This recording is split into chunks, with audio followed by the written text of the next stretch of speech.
అందరం చక్కగా చల్లగా కూర్చున్నాం. మనం ఎండకేమీ కూర్చోలేదు. ప్రభువైన యేసుక్రీస్తు వారైతే ఉదయం 6 నుంచి సాయంకాలం 6 గంటల వరకు 2024 సంవత్సరాల క్రితం ఎన్ని గంటలకి? తెల్లవారుజామున 6 గంటలకి మరి పొంతి పిలాతు దగ్గరకు మరి ఆయన తీసుకురావటం జరిగింది. తెల్లారి 6 నుంచి సాయంకాలం 6 వరకు కూడా ఆయన ఆ యొక్క సిలువ త్యాగం అదంతా కూడా జరుగుతూ వచ్చింది. మన మహా అంటే గట్టిగా ఇంకొక గంట సేపు ఇక్కడ కూర్చోండి. ఎంతసేపు?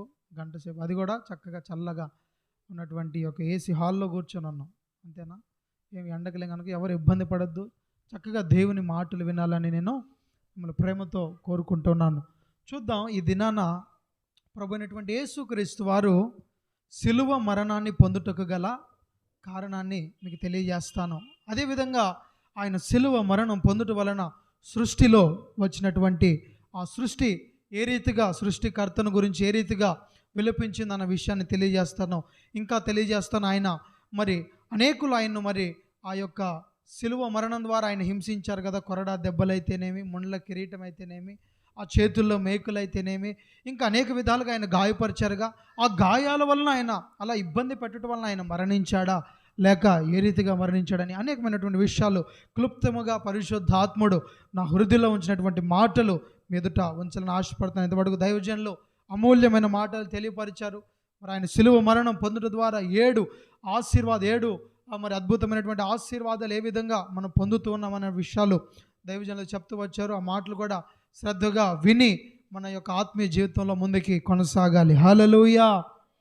తీయండి, 1 కొరింథీయులకు రాసిన పత్రిక 15వ అధ్యాయం 22వ వాక్య భాగం. 1 కొరింథీయులకు రాసిన పత్రిక 15వ అధ్యాయం 22వ వాక్య భాగం నేను చదువుతున్నాను, మీరు వినండి. ఆదామునందు అందరూ ఎలాగూ మృతి పొందుచున్నారో అలాగుననే క్రీస్తునందు అందరూ బ్రతికింపబడుదురు. ప్రతివాడును తన చాలండి. ఇక్కడ గమనిస్తే ఈ యొక్క పాపం అనేది ఈ లోకంలోకి ఎవరి ద్వారా సంభవించింది? ఆదాము అవ్వల వలన ఈ లోకానికి పాపం అనేది పరిచయం అయింది. ఎలా పరిచయం అయింది? ఈ లోకానికి ఆదాము అవ్వల వలన ఈ లోకానికి పాపం పరిచయం అయింది. అంతకుముందు పాపం మరి ఈ భూమి మీద లేదు. అంతకుముందు దేవదూతలు పాపం చేశారు కదా అనొచ్చు. ఈ భూమి మీద వారు చేయలేదు. వారు పాపం చేసింది దేవుణ్ణి ఆజ్ఞను అతిక్రమించింది. ఆ యొక్క ఉన్నతమైనటువంటి నిత్య రాజ్యములో భూమి మీద అంతకు మునుపెన్నడూ పాపం అనేది లేదు. అంతకుముందు అన్నాడు పాపం అనేది లేదు. మరి పాపం ఎలా వచ్చిందంటే ఆదాము అవ్వల వలన ఈ భూమి మీదకి పాపం వచ్చింది. అదందరికి కూడా, మనకు కాదు, సండే స్కూల్కి వెళ్ళే పిల్లలకు కూడా ఆ విషయాలన్నీ చక్కగా తెలుసు. మళ్ళీ దాని గురించి ఇప్పుడు మరి చెప్పవలసినంత అవసరం లేదని నేను అనుకుంటూ ఉన్నాను. ఇక్కడ గమనిస్తే ఆదాము అవ్వల వలన ఏ రీతిగా అయితే ఈ భూమి మీదకి పాపం అనేది వచ్చిందో, మరి ఆ పాపానికి విముక్తి మరి తీసుకురావడానికి మరి పాపానికి ఒక క్షమాపణ క్రయధనాన్ని చెల్లించడానికి ఎవరు వచ్చారు? ఈ భూమి మీదకి ప్రభు అయినటువంటి యేసుక్రీస్తు వారు రావటం జరిగింది. ఎలా వచ్చారు? ఆయన శరీరధారిగా, నరవతారిగా ఆయన ఈ భూమి మీదకి వచ్చాడు. ఉదాహరణకి అడవిలో ఉన్న ఒక జంతువుతో మాట్లాడాలి, ఒక సింహంతో నువ్వు మాట్లాడాలనుకుంటున్నావు. నువ్వు వెళ్ళి, ఏ సింహమా బాగున్నావా అంటే ఏం చేస్తుంది? పంజా కొట్టి నిన్ను ఏం చేస్తుంది? గాయపరిచి నిన్ను చంపేస్తుంది. ఎందుకు? అది ఒక జంతువు కనుక దానికి అర్థమయ్యే భాషలో మాట్లాడాలంటే ఒక జంతువే, ఒక సింహమే కావాలి. కనుక ఈ మనిషితో మాట్లాడాలంటే, ఈ మనిషికి అర్థమయ్యే రీతిలో మరి ముచ్చటించాలంటే ఎవరు రావాలి?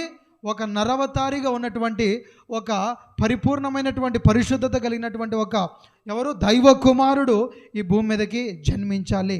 ఆయనే మన ప్రభు అయినటువంటి యేసుక్రీస్తు వారు ఈ భూమి మీద జన్మించారు. కనుక ఆయన ఈ భూమి మీదకి వచ్చి ఏం చేశారు? ఆదాము మొదలుకొని మోస్తున్నటువంటి ఆ పాపాన్ని యావత్తు కూడా ప్రభు అయినటువంటి యేసుక్రీస్తు వారు తన పవిత్రమైనటువంటి రక్తము ద్వారా ఆయన ఏం చేశారు? ఆ యొక్క పాపాన్ని విడుదల అనేది తీసుకువచ్చారు. ఎవరైతే ఇక మీదట ఆయన పాపములు ఆయన సొంత రక్షకుడిగా అంగీకరించి ఆయన రక్తములో విమోచన ఉన్నదని గ్రహించి ఎవరైతే మరి ప్రార్థిస్తారో, పశ్చాత్తాపడి ఆయన మరి ప్రార్థించి ఆయన రక్తము ద్వారా తమను తాము కడుక్కుంటారు, వారు ఎలా మార్చబడుతున్నారు? పరిశుద్ధులుగా మార్చబడుతున్నారని పరిశుద్ధ బైబిల్ గ్రంథం వాక్యం తెలియజేస్తా ఉన్నది. ఇంతకీ ఈ సిలువ మరణం అనేది ఎలా వచ్చింది చూద్దాం. ద్వితీయోపదేశకాండం 21వ అధ్యాయం 22వ వాక్య భాగం తీయండి. ద్వితీయోపదేశకాండం 21వ అధ్యాయం 22వ వాక్య భాగం నేను చదువుతున్నాను, గమనించండి. 163 పాత నిబంధన పేజీ. మరణ శిక్షకు తగిన పాపము ఒకడు చేయగా అతని చంపి మాను మీద వ్రేలాడ తీసిన ఎడల అతని శవము రాత్రివేళ ఆ మ్రాను మీద నిలవకూడదు.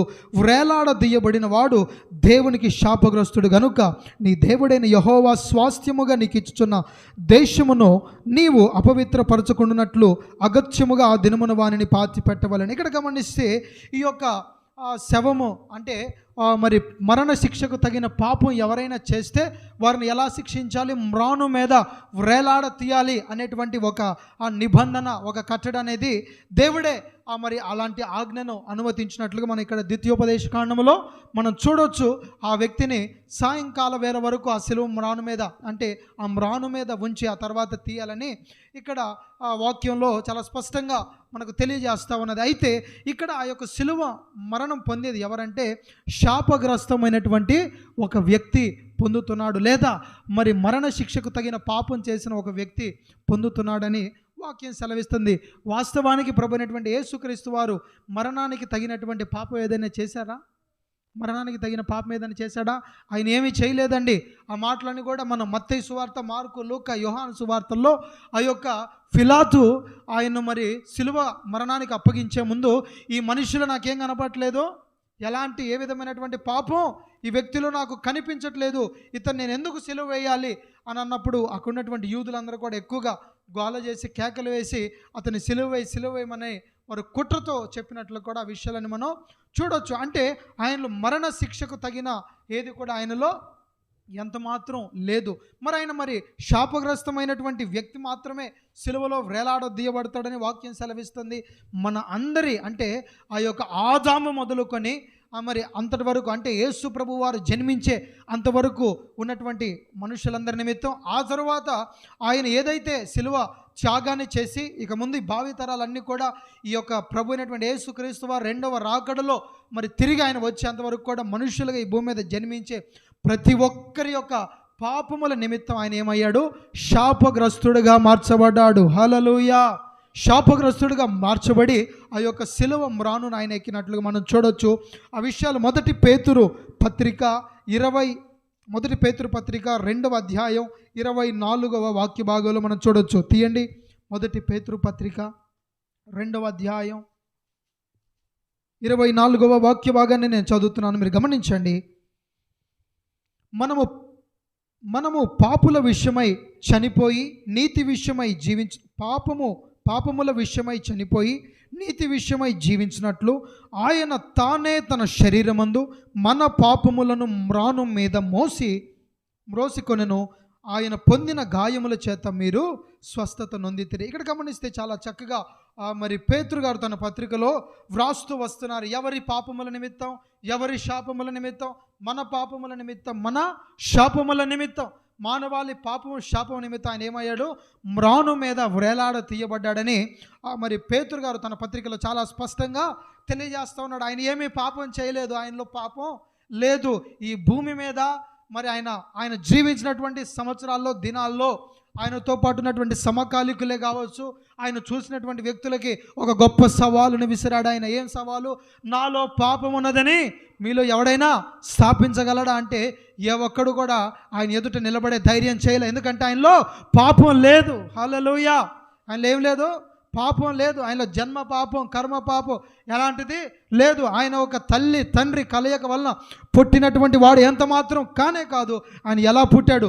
పరిశుద్ధాత్మ వలన ఆయన గర్భము పొంది మరి కన్య అయినటువంటి మరియ గర్భాన ఆయన జన్మించి మానవాళి పాపం నిమిత్తం ఆయన ఏమయ్యాడు? మ్రానునెక్కాడు. మానవాళి పాపం నిమిత్తం, మానవాళి శాపం నిమిత్తం అని వాక్యం చాలా స్పష్టంగా తెలియజేస్తుంది. ఇంకా చూద్దాం, మొదటి పేతురు పత్రిక 3 18వ వాక్య భాగంలో కూడా మరి పేతురు గారు ఇలా వ్రాస్తా వస్తున్నారు. చూద్దాం. ఏలయనగా మనలను దేవుని యొద్దకు తెచ్చుటకును అనీతిమంతుల కొరకు నీతిమంతుడైన క్రీస్తు శరీర విషయములో చంపబడి ఆత్మ విషయములో బ్రతికియుండి పాపము విషయములో ఒక్కసారే శ్రమపడెను. హల్లెలూయా, హల్లెలూయా. మరి ప్రతి ఒక్కరి పాపం విషయమై ఒక్కసారి ఆయన ఏమయ్యాడు? శ్రమ పొందాడు. అంతకుముందు ఉన్నటువంటి పాత నిబంధన ప్రకారం ఏ వ్యక్తి అయినా పాపం చేస్తే మరి వారి పాపానికి తగినట్లుగా చిన్న పాపం అయితే ఆ యొక్క చిన్న జంతువు అంటే కోడో లేదా ఏదో పక్షో ఏదో తీసుకొని వచ్చి ఏం చేయాలి? దాన్ని ఆ రక్తాన్ని చిందించి వారి పాపాలను కడుక్కోవాలి. పెద్ద పాపం చేస్తే ఏదో మరి గొర్రెనో లేదే ఏదో ఎద్దునో తీసుకురావాలి. ఉదాహరణకు ఒక చిన్న అబద్ధం ఆడేవనుకో నువ్వేం చేయాలి? ఒక కోడిని తెచ్చి వధించాలి. ఏం చేయాలి? కోడిని తెచ్చి వధించాలి. లేదా ఒక నరహత్య చేసావనుకో ఒక పెద్ద బలిని అంటే ఒక ఎద్దునో అలాంటిది ఏదో తీసుకొచ్చి ఏం చేయాలి? నువ్వు బలిగా దేవునికి అప్పు చెప్పాలి. అలాంటి ఆచారం, అలాంటి కట్టడ, అలాంటి నిబంధన అనేది పాత నిబంధనలో ఉండేది. యేసు ప్రభువు వారు శిలువ మరణం పొందక ముందు వరకు కూడా ఇలా ఈ దినం వరకు కూడా ఆయన శిలువ మరణంగాన ఆ యొక్క శిలువ త్యాగంగాన చేయకపోయి ఉంటే మనం కూడా మన పాపల నిమిత్తం అలాగే ఏం చేయాలి? ఒక పశువునో లేదా ఒక జంతువును తీసుకొచ్చి బలిగా చెల్లించాలి. ఉదాహరణకు ఒక అబద్ధం ఆడావు, రోజు ఒక గొర్రెని తెచ్చి వధించాలి. రోజుకి ఎన్ని అబద్ధాలు ఆడుతున్నావు? రోజుకి ఎన్నిసార్లు అబద్ధాలు ఆడుతున్నాం అండి? మనం చాలాసార్లు అబద్ధాలు ఆడుతున్నాం, ఎన్నోసార్లు అపవిత్రంగా చూస్తానో, ఎన్నోసార్లు పాపం చేస్తామన్నో. అలాగా రోజు ఒక గొర్రె వేసుకోండి. ఉదాహరణకి ఒక్క గొర్రె మంచిది, శ్రేష్టమైనది, ఒక 15,000 ఉంది. ఎంత ఉంది? 15,000 రూపాయలు ఉంది ఒక్క గొర్రె. నువ్వు రోజు చేసే పాపాలకి రోజు ఒక 15,000 రూపాయలు తెచ్చి గొర్రె నువ్వు వధించగలవా? నీ స్తోమతేనా? నా స్తోమతేనా? కాదు. అలా ఎవరు కూడా చేయలేరు. మన పాపంలో అలా చేయటం వలన కూడా అవి మళ్ళీ మళ్ళీ ఏం చేస్తున్నాయి? గుర్తుకు వస్తున్నాయని వాక్యం సెలవిస్తూ ఉన్నది. కనుక అలాంటి అలాంటి ఆ యొక్క ఆ విధమైనటువంటి ఆచారాన్ని, ఆ విధమైనటువంటి బలులను ఆయన చెల్లించే పని లేకుండా ఒక్కసారి ఏం చేశాడు? అదే ఇప్పుడు మనం చూస్తూ ఉన్నాం. 1 పేతురు 3:18 మరొకసారి నేను చదువుతున్నాను, మీరు గమనించండి. ఏలయనగా మనలను దేవుని యొద్దకు తెచ్చుటకును. ఎవరి యొద్దకు? దేవుని యొద్దకు. అంటే మరి తండ్రితో మానవునికి కోల్పోయినటువంటి ఆ యొక్క ఏ విధమైనటువంటి ఆ యొక్క సమాధానం కోల్పోయి ఏ విధంగా అయితే పాపిగా మార్చబడినటువంటి మానవుడు దేవునికి దూరంగా బ్రతుకుతూ ఉన్నాడో, ఈ దూరంగా బ్రతుకుతున్నటువంటి ఈ మానవుడిని దేవునికి సమీపముగా చేయటానికి, అక్కడ గమనిస్తే ఆ మాటకు అర్థం అది, దేవునికి సమీపంగా చేయటానికి. ఏలయనగా మనలను దేవుని యొద్దకు తెచ్చుటకును అనీతిమంతుల కొరకు నీతిమంతుడైన క్రీస్తు శరీర విషయములో చంపబడి ఆత్మ విషయములో బ్రతికియుండి పాపముల విషయములో ఒక్కసారి ఎన్నిసార్లు? ఒక్కసారి ఆయన శ్రమ అంటే ఒక్కసారి ఆయన శిలువ త్యాగాన్ని ఆయన చేసి మనుషులందరికీ ఏం చేశాడు? ఆయన గొప్ప విమోచన కలుగజేశాడు. హల్లెలూయా, హల్లెలూయా. చప్పటితో ప్రభువుని స్తుతిద్దాం. హల్లెలూయా, హల్లెలూయా. కొట్టు గట్టిగా, ఉన్న బలమంతా ఉపయోగించుకోవటండి. హల్లెలూయా. ఒక్కసారి ఆయన ఏం చేశాడు? ఆ యొక్క శిలువ మరణం ద్వారా ఒక్కసారి మన అందరి పాపంలో మరి ఆ గొప్ప విమోచన ఆయన మరి మనుషులందరి కొరకు ఆయన చేసినట్లుగా మనం చూడొచ్చు. హల్లెలూయా. ఆయన ఏమీ పాపం చేయలేదు. మరణానికి తగినటువంటి పాపం ఏదో ఆయనలో లేదు. లేదా శాపగ్రస్తమైనటువంటి వ్యక్తి అంతకంటే ఆయన కాదు. ఒక పరిశుద్ధుడు, ఒక పవిత్రుడు. ఆయన ఎవరు? ఆయన పరిశుద్ధుడు. ఆయన గొప్ప మరి ఒక మానవునిగా, పరిపూర్ణమైనటువంటి మానవునిగా ఆయన జీవిస్తూ దైవ కుమారునిగా దైవ లక్షణాలు ఆయనలో ఉన్నట్లుగా మనం చూడొచ్చు. 100% అంటే 100% మానవుడిగా, 100% మరి దైవ కుమారుడిగా ఈ భూమి మీద ఆయన జీవించాడు. అంత గొప్ప మహనీయుడు, మనం ఆరాధించే యేసు. హల్లెలూయా. ఇప్పుడు మనం ఏం చూసాం? ప్రభువైనటువంటి యేసుక్రీస్తు వారు శిలువ మరణం పొందుటకు తగిన కారణాన్ని, అంటే శిలువ మరణాన్ని పొందుటకు ఆ యొక్క విషయాన్ని మనం గమనించాం. ఇప్పుడు నేను తెలియజేసే విషయం ఏంటంటే, యేసుక్రీస్తు వారు మరి శిలువ మరణాన్ని ఆయనకు మరి వేసేటప్పుడు అనేక విధమైనటువంటి శిక్షలు ఆయనకు విధించారు. కొరడాలు దెబ్బలు కొట్టారు, అనేక విధమైనటువంటి కార్యాలు చేశారు కదా. మరి దాని ద్వారా ఆయన ప్రాణం ఏమన్నా పోయినదా? మరి అలాంటి శిక్ష ద్వారా ఆయన ప్రాణాన్ని కోల్పోయాడన్న విషయాన్ని మనం చూద్దాం. తీయండి, మార్కు సువార్త 15వ అధ్యాయం 17వ వాక్య భాగం. మార్కు సువార్త 15వ అధ్యాయం 17వ వాక్య భాగం.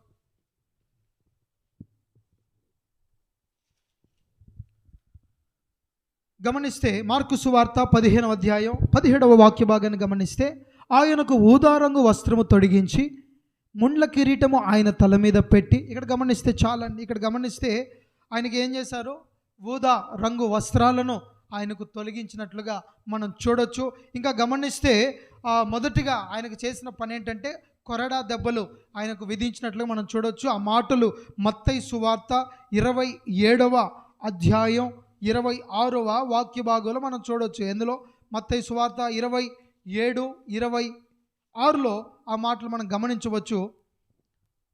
అప్పుడు అతడు వారు కోరినట్లు బరబ్బాను వారికి విడుదల చేసి క్రీస్తును కొరడాలతో కొట్టించి సిలువ నేయనప్పగించాను. ఇక్కడ గమనిస్తే ఏం చేశారు? ఆయనకు కొరడా దెబ్బలు విధించారు. ఆ కొరడా దెబ్బలు ఆయన కొట్టినట్లుగా మనం చూడొచ్చు. ఆ కొరడాల కంట మరి కొట్టేటువంటి ఆ కొరడాకి ముందుగా ఏముండేది? అది ఒకలాంటి ఆ హుక్ లాంటిది ఒకటి ఉంటుంది అనమాట. అలా కొడితే అది శరీరానికి చుట్టుకొని ఆ హుక్కులు ఏదైతే ఉందో అది శరీరానికి అంటుకొని ఇలా లాగినప్పుడు అది ఆ యొక్క శరీరాన్ని చీల్చుకుంటూ వస్తుంది. అలాంటి భయంకరమైనటువంటి శిక్ష ఎలాంటిది? కొరడా. ఆ కొరడాలో కూడా అతి కఠోరమైనటువంటి శిక్షను ఆయన పొందాడండి. ఇలా కొడితే ఆ యొక్క శరీరం ఆ కొరడా ఆయనకు శరీరానికి చుట్టుకొని ఆయన శరీరంలో ఉన్నటువంటి మాంసాన్ని ఇలా లాక్కుంటూ వచ్చింది. అలాగా మరి కొరడా దెబ్బలు ఆయన తిన్నట్లుగా వాక్యం సెలవిస్తుంది. మొదటిగా ఆయనకు ఊదా రంగు వస్త్రాలు వేసి ఆ తర్వాత ఆయన ఏం చేశారు? కొరడాలతో ఆయన కొట్టినట్లుగా వాక్యం సెలవిస్తుంది. ఇంకా ఆయన ఏం చేశారు?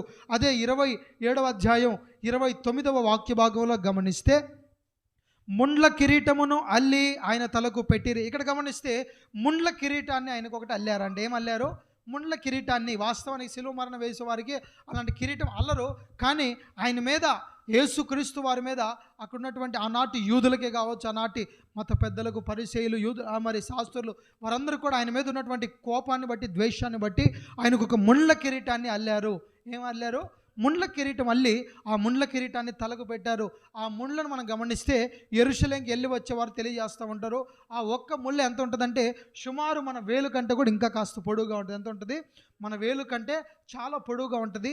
ఆ ముళ్ళంట వాస్తవానికి ఆ ఒక్క ముళ్ళు మన శరీరానికి గుచ్చుకుంటేనంట ఆ యొక్క ముళ్ళు చాలా నొప్పి, భయంకరమైనటువంటి నొప్పి వేస్తుందంట. ఆ ముళ్ళు తగిలితే విషపూరితమైన జ్వరం కూడా వస్తుంది అని చెప్పి ఇప్పటికి కూడా తెలియజేస్తూ ఉన్నారు వ్యక్తులు. ఏంటిది? ఆ ముళ్ళు తగిలితే విషపూరితమైనటువంటి జ్వరం వస్తుందంట. అలాంటి భయంకరమైనటువంటి ముళ్ళతో ఉన్నటువంటి ఏం చేశారు?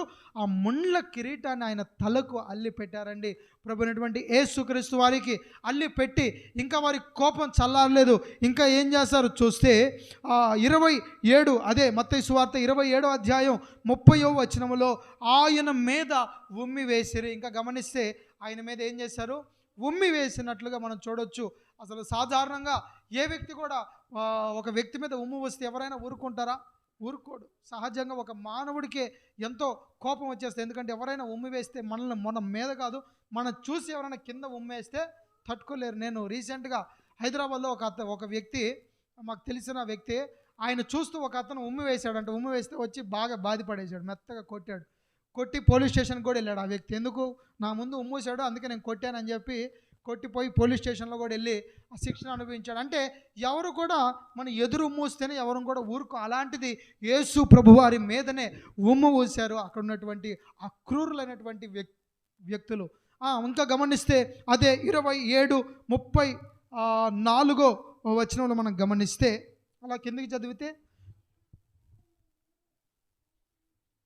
ఆ ఉమ్ము వేసి అనే దాన్ని, ఆ వాక్యాన్ని కంటిన్యూ చదవండి. 30 ఆయన మీద ఉమ్మి వేసి ఆ రెల్లును తీసుకొని దానితో ఆయనకు తల మీద కొట్టిరి.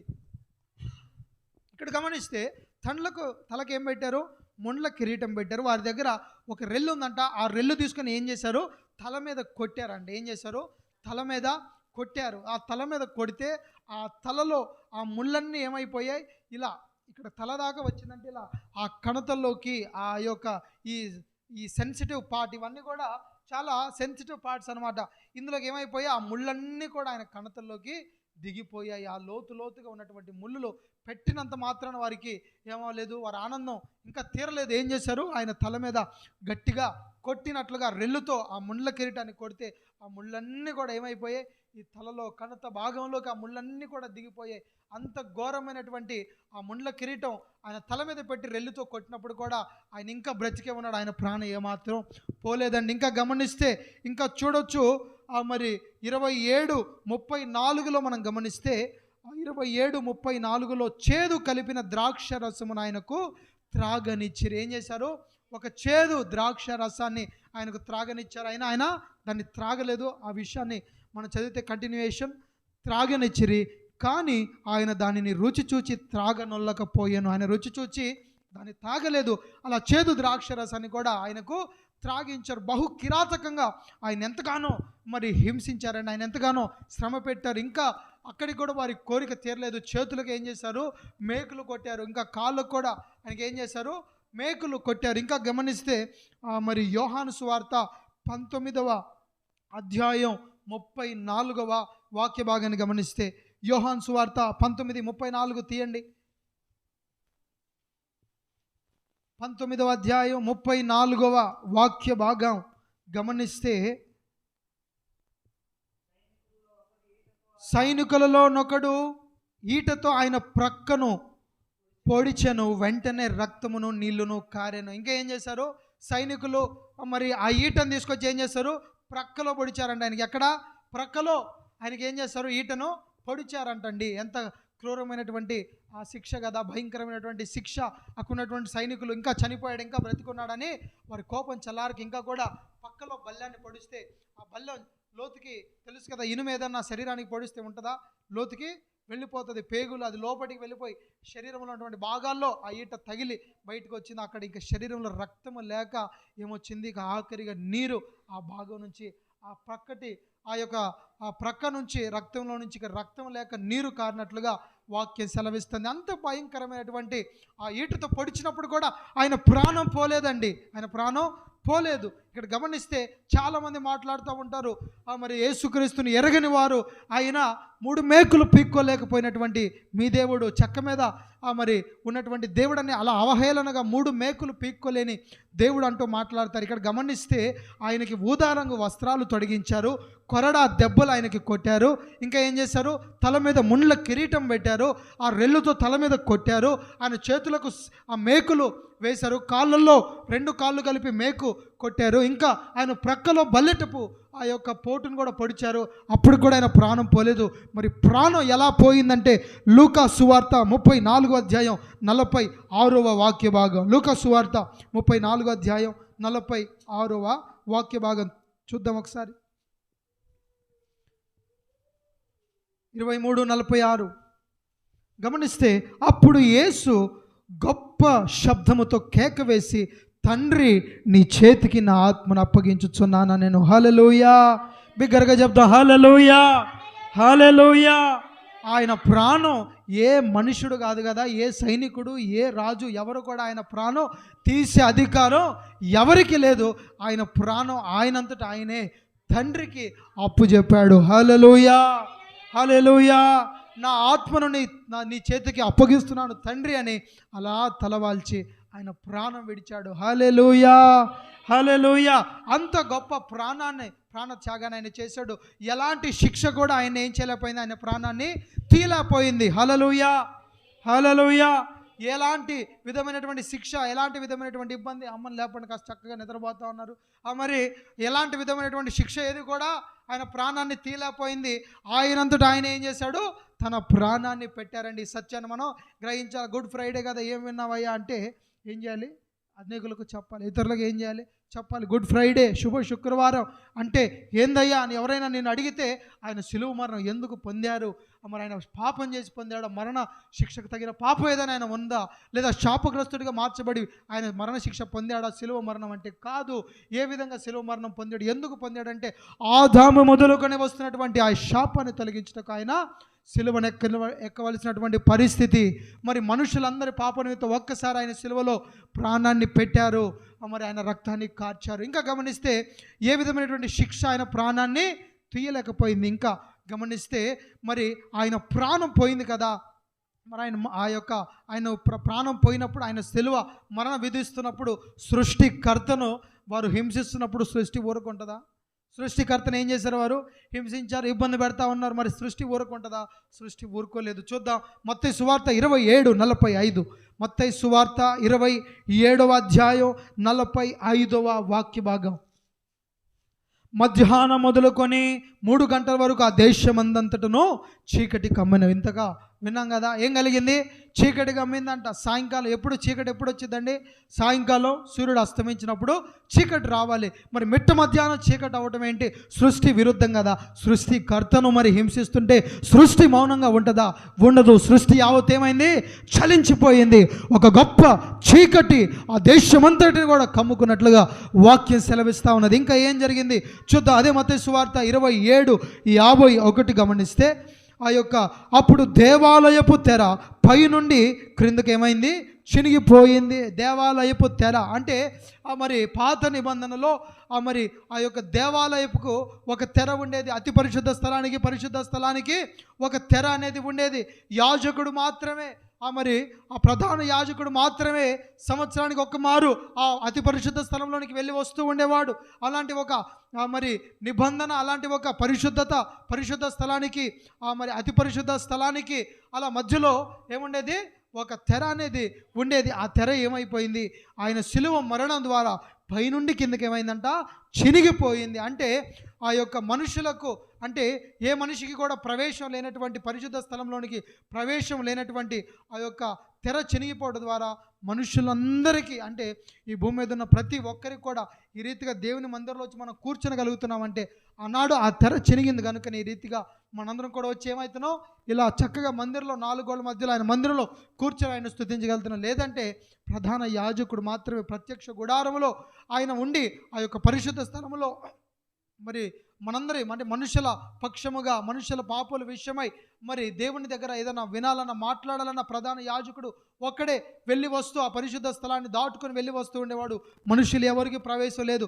అలాంటి గొప్ప ప్రవేశం ఎలా కలిగిందంటే ఆ తెర చినుగుట వలన, పైనుండి కిందకి చిరుగుట వలన మాత్రమే కలిగింది. ఇంకా గమనిస్తే ఇంకా ఏం జరిగింది? మత్తయి సువార్త 27:52 గమనిస్తే, చినిగెను, సమాధులు తెరవబడెను, నిద్రించిన అనేక మంది పరిశుద్ధులు శరీరములు లేచెను.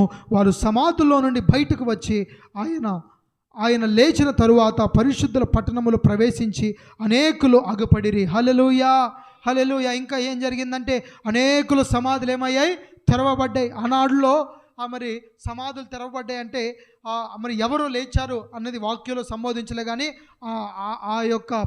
యెరూషలేము ప్రాంతంలో అనేకులు సమాధులు, యేసు ప్రభు వారిని ఆ సిలువ వేసిన సమయంలో అనేకులు సమాధులు ఏమయ్యాయి? తెరవబడ్డాయి. వారు లేచారు. ఏమయ్యారు? సమాధులు తెరవబడి వారు లేచి ఏం చేశారు? మరి అనేకులకు కనిపించినట్లుగా, అనేకులకు అగపడినట్లుగా వాక్యం సెలవిస్తూ ఉన్నది.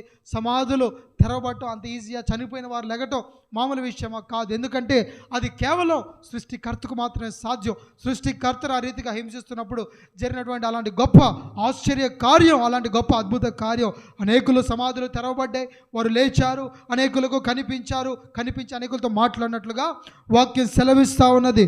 ఇంకా గమనిస్తే మత్తయి సువార్త 27:54 గమనిస్తే, ఇంకా 54వ వాక్యంలో, శతాధిపతి అతనితో కూడా యేసునకు కావలి ఉన్న వారును భూకంపమును కలిగిన కార్యములన్నిటిని చూచి మిక్కిలి భయపడి నిజముగా ఈయన దేవుని కుమారుడని చెప్పుకొనిరి. హల్లెలూయా, హల్లెలూయా, హల్లెలూయా. అక్కడ గమనిస్తే భూకంపం కలిగిందంటే ఏం కలిగింది? భూకంపం, గొప్ప భూకంపం కలిగినందువలన ఏమైంది? అక్కడున్నటువంటి శతాధిపతి వారందరూ కూడా నిజముగా ఆయన దేవుని కుమారుడే, నిజముగా ఆయన సృష్టికర్తని వారు గ్రహించారు. భూమి అంతా కూడా దద్దరిల్లి ఆ భూమి అంతా కూడా గొప్ప భూకంపం కలిగిందంట. అక్కడున్నటువంటి ఆ ప్రాంతంలో ప్రజలందరూ కూడా భయపడిపోయారు. వాళ్ళందరూ కూడా దద్దరిల్లి వణికిపోయారు. కారణం, సృష్టికర్తను మరి శిక్షిస్తే, సృష్టికర్తను హింసిస్తుంటే సృష్టి మౌనంగా ఉందా? ఊరుకోలేకపోయింది. సృష్టి అంతా కూడా ఏం జరిగింది? ఆ దేశమంతటా చీకటి కమ్మింది. దేవాలయపు తెర పైనుండి కిందకు చినిగింది. ఇంకా ఏం జరిగింది గమనిస్తే, అనేకుల సమాధులు తెరవబడ్డాయి, పరిశుద్ధులు అనేకులు లేచారు. ఇంకా గమనిస్తే గొప్ప భూకంపం కలిగింది. అవన్నీ కలుగుట వలన ఆయన శిక్షించిన వారందరూ నిజముగా ఆయన ఎవరు? దైవ కుమారుడే, నిజముగా ఆయన ప్రభునటువంటి యేసుక్రీస్తు వారు నిజముగా సృష్టికర్తే, ఈయన నిజముగా దైవ కుమారుడే నా ప్రాంతంలో ఉన్నటువంటి వ్యక్తులందరూ కూడా గమనించారు, తెలుసుకున్నారు. హల్లెలూయా, హల్లెలూయా. ఇప్పుడు అర్థమైందా?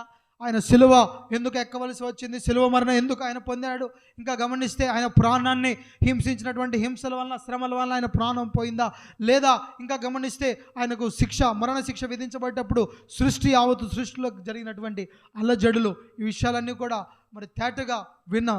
ఇకనైనా సరే మనం ఎలాంటి శక్తిమంతుడిని, ఎలాంటి సర్వశక్తిమంతుడిని మనం ఆరాధిస్తున్నామో అలాంటి గొప్ప ఆ యొక్క ఏమంటారు, ఆ గొప్ప దైవ భయం మనలో ప్రతి అనుక్షణం ఉండాలి.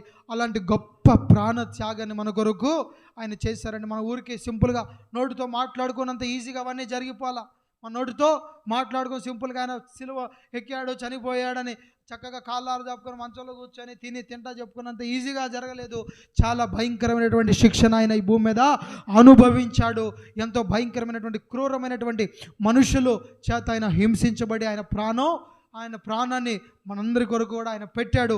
ఈ గొప్ప సత్యాన్ని మరి ఇలాంటి గొప్ప శుభ దినాన్ని, ఇలాంటి మంచి శుభ శుక్రవారాన్ని మరి మనందరం కూడా జరుపుకుంటున్నామంటే ఆ గొప్ప ప్రాణ త్యాగాన్ని బట్టి మనం ఈ రీతిగా మనం జరుపుకుంటా ఉన్నాం. సుమారు ఉదయకాలం శుక్రవారం 2024 సంవత్సరాల క్రితం శుక్రవారం ఉదయం 6 గంటల నుంచి మరి 8-9 గంటల వరకు ఏం జరిగింది, ఆయన ఏం తీసుకొచ్చారు, పిలాతు దగ్గర ఆయన పెట్టారు.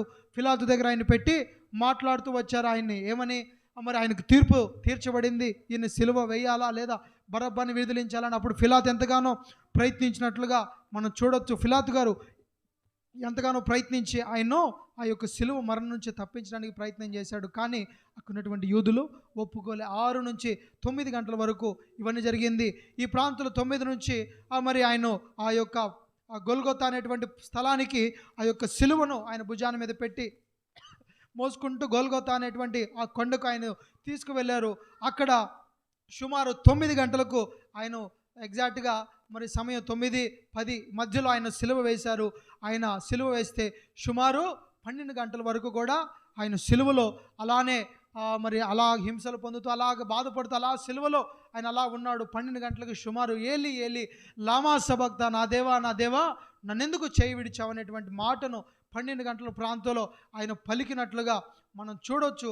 ఆ తర్వాత అలా దేశమంతటా కూడా చీకటి గమ్మి ఇంచుమించు 3 గంటల వరకు కూడా అదంతా ఏమైంది, చీకటి గమ్మింది. ఆ తర్వాత ఆ సైనికుడు ఏదైతే బల్లెం పొడిచి అదంతా అయిందో ఇంచుమించు 3 ఆ ప్రాంతం గడిచిన తరువాత ఆయన ఏమైంది, ఆయన ప్రాణాన్ని తండ్రి చేతిలో అప్పగించుకున్న, దేవా నా ప్రాణాన్ని నీకు అప్పగిస్తున్నానని చెప్పి ఆ మాటను పలికిన ఆత్మను నీకు అప్పగిస్తున్నానని తండ్రికి తన ప్రాణాన్ని అప్పచెప్పి ఆయన ఆ యొక్క సిలువలో ఆయన ప్రాణాన్ని పెట్టినట్లుగా మనం చూడొచ్చు. ఆయన తనంతటకు తానే తన ప్రాణాన్ని పెట్టాడు, కానీ ఏ వ్యక్తి, ఏ శ్రమ, ఎలాంటి ఇబ్బంది ఆయన ప్రాణాన్ని తీయలేకపోయింది. అలాంటి గొప్ప ప్రాణ త్యాగాన్ని మనందరి కొరకు చేసి ఇంచుమించు సాయంకాలం 6 గంటల ఆ ప్రాంతంలో ఆయన 6 గంటల ప్రాంతం వరకు కూడా ఆయన సిలువ మీదే ఉన్నట్లుగా 6 గంటలకి మరి అక్కడున్నటువంటి వ్యక్తి ఎవరు, ఆయన 6 గంటలకి ఆయన ప్రాణాన్ని, ఆయన శరీరాన్ని నేను తీసుకువెళ్తానని చెప్పి వచ్చి బతిమలాడాడు. ఎవరా వ్యక్తి? యోసేపు అనేటువంటి ఒక భక్తి కలిగినటువంటి యూదుడు వచ్చి ఏం చేశాడు, ఆయన శరీరాన్ని, ఆయన దేహాన్ని నాకు ఇమ్మని చెప్పి అడిగితే ఆయన రాతిలో తొలిపించుకున్నటువంటి ఒక సమాధి, ఆయన తన కొరకు మరి తొలిపించుకున్నటువంటి ఒక సమాధిలో ఆ దేహాన్ని అంతా కూడా శుభ్రపరిచి ఆ గాయాలన్నీ తుడిచి అవన్నీ సుగంధ ద్రవ్యాలతో అవన్నీ తుడిచి నారబట్ట చుట్టి ఆ దేహాన్ని తీసుకువెళ్ళి తొలిపించిన సమాధిలో ఉంచినట్లు మనం చూడొచ్చు. ఆ తర్వాత ఏం జరిగింది, రేపు వచ్చే ఆదివారం క్లుప్తంగా మనం మరి ఈస్టర్ సండే రోజున ఆ విషయాలన్నీ కూడా మనం విందాం. చక్కగా అందరూ కూడా తలలు వంచి కళ్ళు మూయండి. ప్రభు మన కొరకు చేసినటువంటి సిలువ త్యాగాన్ని మరి జ్ఞాపకం చేసుకుంటూ అందరూ కూడా ఏ ఒక్కరు కూడా ఇక మౌనంగా ఉండొద్దు. చక్కగా అందరూ తలలు వంచి కళ్ళు మూసి ఆయన ఘోరమైనటువంటి శిక్షను, ఆ భయంకరమైనటువంటి ఆ సిలువ మరణాన్ని మనందరి కొరకు ఆయన పొందాడండి. నేరము చేయని ఆయన, మరణ శిక్షకు తగిన మరి శిక్ష ఏది ఆయనలో లేదు. ఆయన ఎంత మాత్రం శాపగ్రస్తుడు అంతకంటే కాదు. ఆయన ఒక పరిశుద్ధుడు, ఆయన ఒక పవిత్రుడు. మరి ఆయన మరి మన కొరకు, మానవులందరి పాపముల కొరకు, ఆదాము మొదలుకొని వస్తున్నటువంటి పాపం కొరకు ఆయనే శాపగ్రస్తుడుగా మార్చబడి ఆ శాపగ్రస్తమైనటువంటి మ్రాను మీద ఆయన మనుషులందరి కొరకు వ్రేలాడి మనందరి కొరకు తన ప్రాణాన్ని పెట్టినటువంటి గొప్ప ప్రేమమూర్తి మనం ఆరాధించే యేసయ్య. ఆయన ప్రాణం తీయటం ఎవరి వల్ల కాదు, ఆయన ప్రాణం తనంతట తానే పెట్టాడు. ఆయన మరణశిక్ష విధించిన సమయంలో సృష్టి మౌనంగా లేదు. సృష్టి అంతా కూడా దద్దరిల్లిపోయింది, కంపించింది. సృష్టి అంతా కూడా దైవ కుమారుడని తెలియపరిచింది. ప్రైజ్ ద లార్డ్, హల్లెలూయా. స్తోత్రం స్తోత్రం స్తోత్రం యేసయ్యా, స్తోత్రం స్తోత్రం స్తోత్రం స్తోత్రం స్తోత్రం.